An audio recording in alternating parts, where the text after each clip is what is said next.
దేవుడు వాళ్ళని క్షమించమని కోరుతాడు. వాళ్ళంతా హింసించినప్పటికీ కూడా క్షమించమని కోరుతాడు. యేసుక్రీస్తు వారు సిలువలో పలికిన రెండవ మాట మనం చూద్దాం. లూకా సువార్త 23:43 చూద్దాం. లూకా సువార్త 23:43 నిశ్చయముగా చెప్పుచున్నాను. హల్లెలూయా, హల్లెలూయా. ఇక్కడ ఎవరెవరితో ఏమంటున్నారు? యేసుక్రీస్తు వారు సిలువలో ఉన్న దొంగతో ఒక మాట అంటున్నాడు. నిశ్చయముగా నీవు కూడా నాతో పరదేశంలో ఉంటావు అంటున్నాడు. మరి ఎందుకు ఈ మాట అనాల్సి వచ్చింది ప్రభు?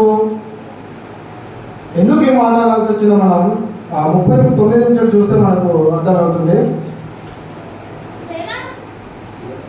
చదవండి. వేలాడవేయబడిన ఆ నేరస్తులలో ఒకడు ఆయనను దూషించుచు, నీవు క్రీస్తు అయితే నిన్ను నీవు రక్షించుకును, మమ్మును కూడా. అయితే రెండోవాడు వారిని గద్దించి, నీవు అదే శిక్ష విధిలో ఉన్నావు కనుక మనకైతే ఇది న్యాయమే, మనము చేసిన వాటికి తగిన ఫలము.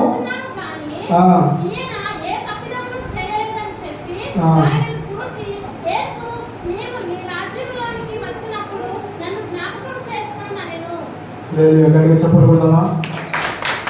ఇక్కడ మీరు చాలా గమనించాల్సిన విషయం ఏంటంటే, యేసుక్రీస్తును సిలువలో వేసేటప్పుడు తనతో పాటు ఇద్దరు వ్యక్తులు కూడా ఉన్నారు. వాళ్ళు దొంగలుగా ఎంచబడ్డారు. అంటే వాళ్ళు దొంగలు. హల్లెలూయా. ఆ దొంగలకు వేసే శిక్షను కూడా ప్రభువు కూడా వాళ్ళు వేయడానికి సిద్ధపడ్డారు. సిలువలో వీళ్ళ ముగ్గురిని వేలాడదీశారు. ఎవరిని? ఇద్దరు దొంగల్ని, ప్రభువును కూడా వేలాడదీశారు. అప్పుడు వారి ఇద్దరి మధ్యలో ప్రభువును వేలాడదీశారు.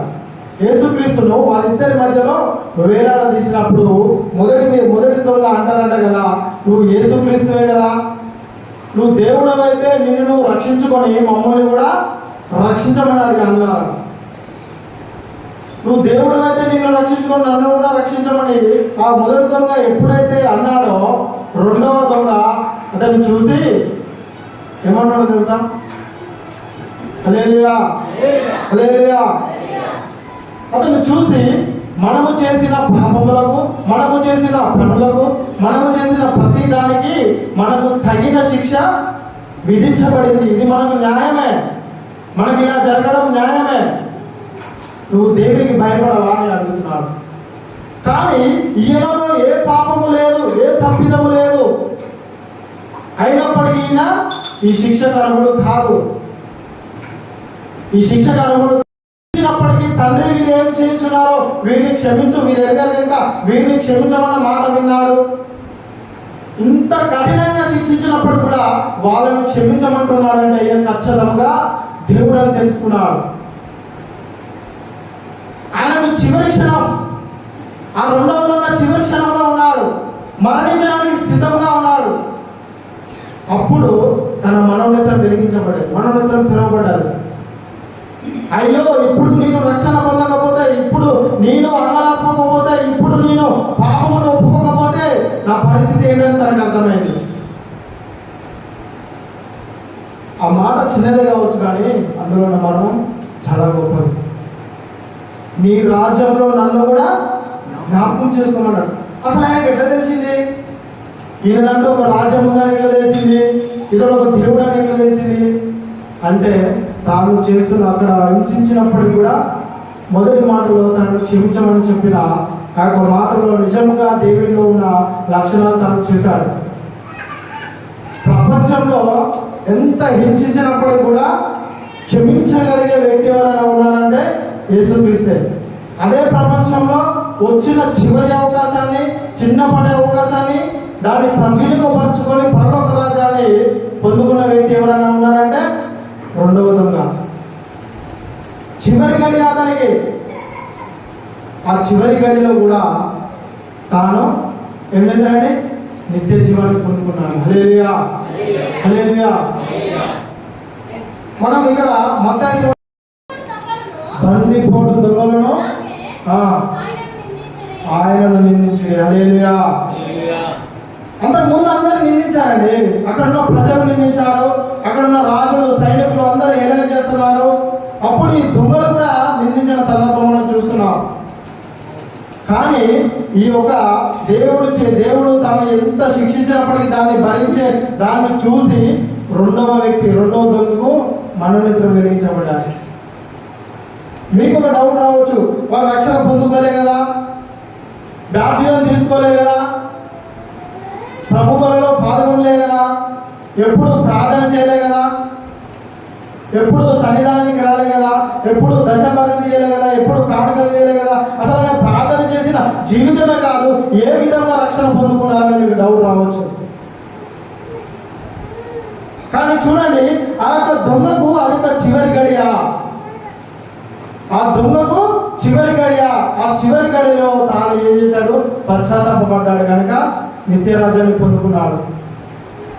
తనకు బాప్టిజం తీసుకునే అవకాశం లేదు, సమయం లేదు, తాను బలిలో పాల్గొనే సమయం లేదు. అయినప్పుడు కూడా తన మనసు చివరి క్షణంలో తన మనసు మార్చుకొని పశ్చాత్తాపడి ప్రభువా నీ యొక్క రాజ్యంలో నన్ను కూడా జ్ఞాపకం చేసుకోమన్నప్పుడు దేవుడు నిజంగా తన నోటి నుంచి వచ్చిన మాట కాదు, కానీ ఆ యొక్క దొంగ హృదయంలో వచ్చిన మాటను దేవుడు గమనించి నిశ్చయముగా నీవు కూడా నాతో పరదేశంలో కావాలని చెప్పినాడు. గట్టిగా చెప్పడు కూడా. ఇక్కడ ఈ వాక్యం వింటున్న ప్రియ సహోదరి సహోదరుడు, నువ్వు కూడా ఆ మొదటి దొంగ అయితే ఏ విషయంలో భ్రమపడి ఉన్నాడో, దేవుని యొక్క కార్యములు కళ్ళారా చూసి కూడా దేవుని గుర్తించలేకపోయాడో, నువ్వు కూడా అలాగే ఉంటున్నావేమో అనుకోవచ్చు. ఆ రెండవ విధంగా ఏ విధముగానైతే చివరి క్షణంలో దేవుని బ్రతిమిలాడుకొని పశ్చాత్తాపడి ఏ విధంగా నిత్య రాజ్యాన్ని పొందుకున్నాడు, నేను కూడా దేవుని యొక్క రాకడ వచ్చే సమయానికి నేను కూడా అదే విధంగా ప్రాధేయపడి పశ్చాత్తాపడి నిత్య రాజ్యం పొందుకున్నా అంటే నీ అంత మూర్ఖుడు ఇంకెవరు లేరు.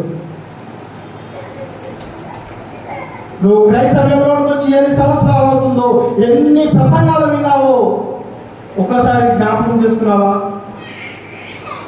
ప్రసంగాలు వింటున్నావు, కానీ ఆ యొక్క వాక్యానుసారంగా జీవితం నీలో లేకపోయింది. నిజంగా చూడండి, ఆ రెండవ దొంగ ఒక అన్యుడు అయినప్పుడు కూడా దేవుని యొక్క ప్రేమను గుర్తించాడు. ఆ యొక్క ప్రేమను గుర్తించి తాను పశ్చాత్తాపడ్డాడు. ఏంటి ఇంత మంచి వ్యక్తికి శిక్ష వేస్తున్నారు, తను ఎంత శిక్షించినప్పటికీ కూడా ఎందుకు క్షమించమంటున్నాడని అతడు బాధపడ్డాడు, పశ్చాత్తాపడ్డాడు. తన మనోనేత్రంలో అప్పుడు వెలిగింపబడి ప్రభువా చెప్పండి ఏమన్నాడు? ప్రభువా నీ రాజ్యంలో నన్ను జ్ఞాపకం చేసుకోమన్నాడు. అయితే ఇక్కడ మీరు గమనించాల్సిన విషయం ఏంటంటే, ఆ రెండవ దొంగ ఏం తెలుసుకున్నాడంటే ఇతడు దేవుడు అని తెలుసుకున్నాడు. రెండవదిగా ఇతని యొక్క రాజ్యము వేరే ఉంది అని తెలుసుకున్నాడు.